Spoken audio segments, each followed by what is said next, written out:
This video is important because it showcases how much money you can make with one tank of gas during a time when gas prices are constantly fluctuating. And instead of just testing one gas tank, I decided to fill it up again and run a second test. So you'll get both tests during this video. We'll break down all of my expenses, taxes, and mileage. We will also break down the different strategies I used between the first and second gas tank. My strategy for day one was to simply get in my car and go. I took every single ride that came my way and I had no strategy at all. I started on a Thursday at 10:41. I ended up driving until a little after 4 a.m. and I earned $163.09, which rounds out to $28 an hour. That's okay. I ended up driving 209 miles, which means I made 78 cents per mile. Not the greatest night for mileage. I know most rideshare drivers aim for at least $1 per mile. I personally think that how much money you make per hour is way more important than how much you make per mile. For example, you could take one ride that pays $20 for 5 miles, which means you earned $4 per mile. However,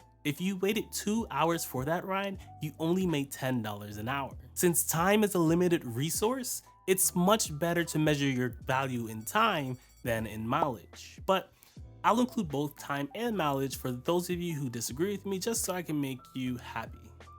What I found insane about Thursday was that I didn't get any streak bonuses at all. I've always had a theory that if a city doesn't have streak bonuses, it's still worth driving because less drivers will be out due to the lack of bonuses. As you can see, I was able to make some ride bonuses happen, which only because of huge demand for lack of drivers or passengers paying more money to pay for priority so that they can get drivers faster. So to all of you who say that you only drive when there are streak bonuses, take note that I was able to make a little under $30 an hour without any streak bonuses at all on not even the busiest night of the week. On Friday, I started driving at around 10 p.m. with about a half tank of gas left. I ended up driving until 2 a.m. for a total of 4 hours and 41 minutes, bringing in a total of $170.53. That works out to $37 an hour. That's pretty banging. I ended up driving 165 miles, which means I made $1 per mile, which seems to be the golden standard for mileage income. Saturday's where it gets interesting as I start to run out of gas. I started the day at around 4 p.m. and ended up running out of gas less than 2 hours later. While I fill up my gas tank, I want to share with you how I was able to pay for it without using the money I made thanks to Ivy Card. With Ivy Card, it doesn't matter if you drive for Lyft, Uber, DoorDash, or any other gig worker platform, they will give you the financial support needed to push your business forward. Man, I wonder how much this gas is gonna cost. Gig workers are often overlooked by the financial industry, and Ivy Card helps to bridge that gap by giving you $100 to support your gig business. For me, I like to use Ivy Card to help make my accounting easier on a week-to-week basis. Sheesh, this gas pump keeps going up and up. I hope it doesn't bankrupt me. By using my Ivy Card, I'm able to isolate my business expenses without paying any fees or interest, and it requires no credit check and has very fast approval processes, which allow for flexible payment terms for gig workers. You're getting insane. I don't even live in a state that has high gas prices. Man, I feel really bad for these people in California. So if you are one of those people who live in California or anywhere else really, if you need some extra security for when times are getting rough, use my link below to sign up to get your Ivy Card by tomorrow. They don't even use a credit check to figure out if you're eligible or not, so that's why it's so fast and that's why so many people are gonna qualify to do it. You just have to do it. Up until that point, I had made $368.88 and it cost me $44.72 in gas. That works out to $29.99, which we're just gonna call $30 per hour because it makes my life easier. If you make less than that at your full-time job, what's been keeping you from doing rideshare full-time? I'd love to know. Leave a comment below. While you're typing up that comment, let's talk about what happened when I changed my money-making strategies on Saturday. For the rest of Saturday, I ended up making $275 over the course of 8.33 hours, which works out to $33.07 per hour. For mileage, I ran through 223 miles, which runs out to $1.23 per mile, which is by far the most money we've made per mile this week. I was able to hit 3 ride bonuses and received 7 tips out of the 25 rides I received. You can check out my video called 7 Tips to Earning More Tips with Uber and Lyft to learn how to do it yourself. So let's speed through the rest of this video so you can hurry up over to that video so you can earn more money. The rest of my gas tank was able to carry me through Sunday and a little bit of Monday before running out. On Sunday and Monday combined, I drove for a total of 4 hours and made $194.93. That works out to $48.73 per hour. That's almost $50 per hour. Like, do you understand? For mileage, I ended up driving a total of 170 miles, which means I earned $1.14 for every mile that I drove.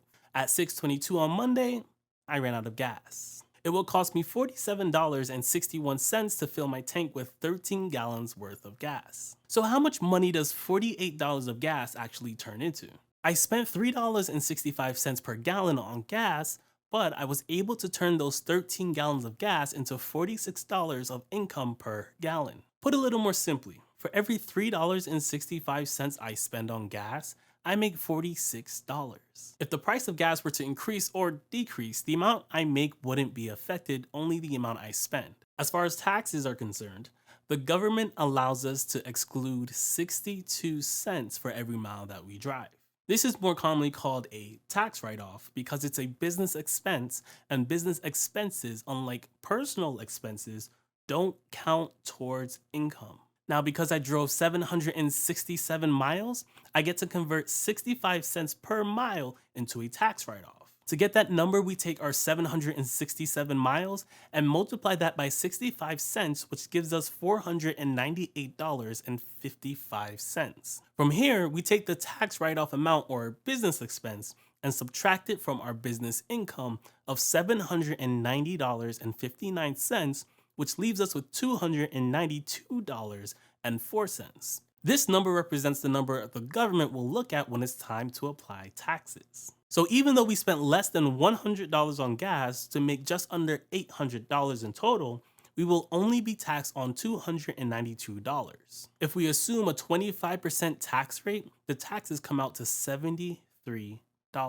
Simply put, I made $800 and I spent $173 on taxes and gas in order to make that $800. Of course, there's more expenses like tires and oil changes, but the biggest expense is gas by far. And once we factor those other expenses in, it will lower our taxable income to zero, or it'll get pretty close to zero. Since I get tires every 30,000 miles, we can calculate how much tires cost per mile and then multiply that by how many miles I drove to find out the cost. So it would be 30,000 miles, which represents how often I change my tires, divided into the cost of 4 new tires, which will cost me $250. That comes out to a cost of 0.008 cents per mile. That's less than a penny that we're talking about. We then take that cost per mile of 0.008 cents and multiply it by the amount of miles we drove, which for this was 767 miles, which gives us $6.40 in tire repair expenses. Like, it's literally nothing. We can use the same math for oil changes too. My Volkswagen Jetta recommends an oil change every 10,000 miles. So we'll divide the 10,000 miles into the cost of an oil change, which comes up to about $80 for me. I really should learn to do it myself. Luckily for me, it works out to the same as the 0.008 cents per mile, and since we're going to multiply it by the same number of miles we did for the tire expenses, we already know the cost is going to come out to $6.40 towards an oil change. Unless your car needs a major repair, believe me when I say gas will be your biggest expense by far, by a whole mile.